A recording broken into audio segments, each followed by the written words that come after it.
Yo, what's up guys? So, good morning sa inyo. So, today's vlog, magkakarga tayo ulit ng bagong ano dito. Kung may ES doon sa pupuntahan natin, yun na ilalagay natin para tumindig lang siya. So, may budget tayo para din. So, samahan niyo ako pumunta doon. Peace out. Yo, what's up mga kangas? Hey! So today's vlog, yun nga, may available dito ng ES kay Secret Shop. So puntaan lang natin. Abit lang natin yung 2.5 para magkatindig lang siya. So budget meal ano lang naman to, setup ang gagawin natin. So kasi ako naman gumagana sa ito. So para rin na lumabas na yung tindig niya. So yan, upgrade na natin dito itong lever, itong busina. Ayan, paangas na busina natin. Itong bintura,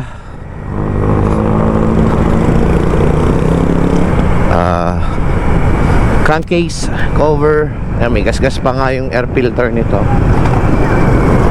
Ano pa ba? Side mirror kasi natanggal. Nandito naman sa upuan. Papaayos din natin. Then nakita rin natin yung CVT niya ay kinakalawang na. So kailangan palitin na yon. Pero for the meantime, medyo makati-kati yung CVT. So tis-tis muna tayo. Maandar naman siya. So naano na rin natin yung radiator nito, yung tulo, yung sakulan. So konti na lang, magsaka na lang ulit kapag nakaipon ang aking anak. Tingnan mo itong liliko ka nga, umandar. Bait eh, no? Alam mong paligo ka, mamati siya. Yun, may naaamoy talaga akong parang mainit or sunog dito. May something ako na amoy eh. Kaya dapat mapaayos siya.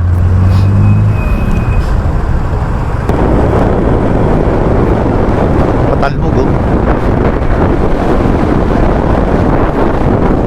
Checkin na rin natin kung okay na yung ulan, kung lumalabas pa yung overheat. Yan, bumili na rin tayo ng fan cover, yung kalahati. Andun na kay Norms yun. So kukunin ko mamayang gabi kasi para safety rin yung ating radiator, diba?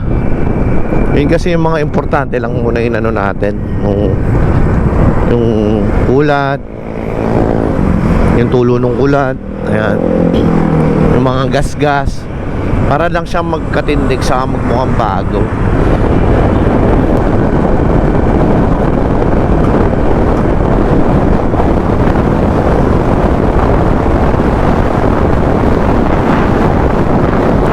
Nag-overheat masyado ay hindi na siya lumalabas kasi pag nag-high speed ako dito, high speed na yun, 80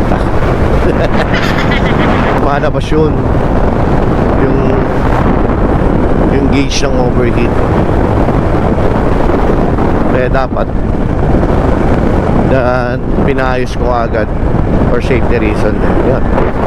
So wala na naman tayo nakikita kasi pinalitan na rin natin yung radiator niya ng medyo matibay-tibay, yung alam mong siguradong sure ka na hindi na masyadong magkaka problema, di ba? BRD nga pala yung pinalit natin dito, kaya alam mong matibay. So anyways, dito lang naman yon sa GMA ulit. Sa Silang Bulilan pala. Dito lang ulit sa daanan nung binilan ko ng motor na to, namin ng anak ko. So mauna lang konti yun. So wala na naman tayong tawag dito, cellphone. Kaya kapa na naman tayo. Cellphone holder, I mean.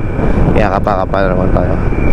Kung napapansin nyo na hindi tayo masyado nagbi-big bike, ano rin tayo eh, lumataas na kasi yung odo ng H2 natin. Kaya hindi hindi natin masyadong ginagamit. Pero mahilig pa rin tayo mag big bike, pero ngayon kasi nawiwili lang akong gamitin to kasi bukod sa alam mo yun, mura ng parts, tapos nastigan lang ako kapag ito gamit ka. Uso kasi siya, uso. So nakikiuso tayo. So na-miss ko rin scooter. Kasi before naka-scooter tayo, diba? Pero nagbibigay pa rin tayo. Naila lang muna tayo konti. Pahinga lang konti. So yan, unit up, kakaliwa uli. Naka tayo, naka-intercom na para alam natin kung saan kakanan, saan kakaliwa, diba? So malapit mo naman sa amin.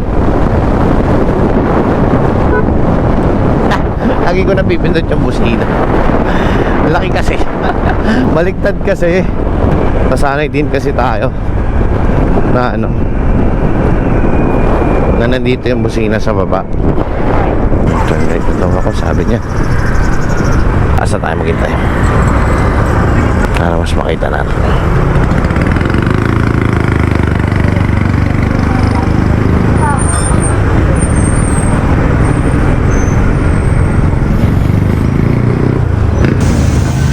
Yo, what's up mga kangason? Dito tayo sa secret shop. Ayan, kay Bossing. So, kasama na naman itong hayop na to dahil formado na naman yung motor niya. So, magpapakabit tayo ng engine support. Yung CVT niya kasi medyo nakalawang na. So, tingnan natin kung mapapalitan. Then, pag nag-engine support mo pala ng plus 3, kailangan mo ng brake hose ng Aerox kasi sasabit daw. So, yung bumili na rin tayo. Ayan, pakita lang natin. Ayun. So, dinadali na rin dito. So, kung gusto nyo pumunta, dito lang yung sa Pulian, sa Secret Shop. Kilala na naman itong shop na to. So, pakita ko na lang pagkatapos na makabit. And then, yung iba kasi hindi na naman kaya ng oras ko. So, next time na lang na. At pag nagkapera tayo, mamakla muna tayo. So, ayun. Shoutout tayo, Ron. Ay! Pwede yan, pwede yan. Pwede ba? So, mamaya na lang. Peace out.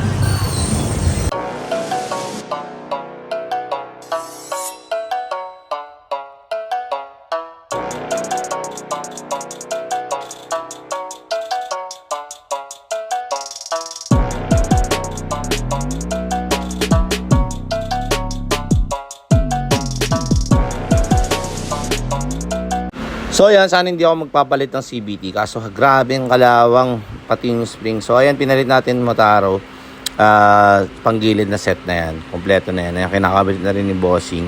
And then yung naamoy ko, yung air filter pala, grabe ang itim mo, may itim pa sa akin. So pinaltan na rin natin para naman maayos-ayos yung takbo. Then nilalagay na rin yung ESI, hindi na yan dyan.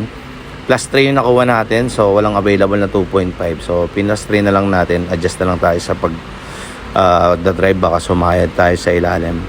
And then patapos na rin ako dyan, sibat na rin ako. Modifier nga pala yung ES natin. Yo, what's up mga kakasa, tapos na tayo dito. Ayan yung nagawa, i-montage lang natin mama ng konti. Then maraming salamat sa Secret Shop. Sibat na tayo at may trabaho pa tayo. Kita. So yun, uwi na tayo. Yan. Yung kanina po yung naamoy ko pala, yung air filter yon. So yan. Tapos may tagas pa yung shock. Grabe yung motor. Kakaawa. Ay, montage na lang natin ito mamaya. Pauwi na rin naman tayo. So yung kinabit dito, ES na modifier. Then yung CVT, pinapalitan na natin ng Motaro. Tapos pina-brake cable na bago ng Aerox. Hindi kasi swak pala yun, iiksi. So kailangan talaga palitan.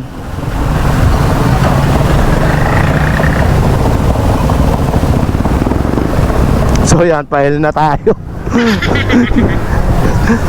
Pero hindi ko pa matansya kung i-L natin or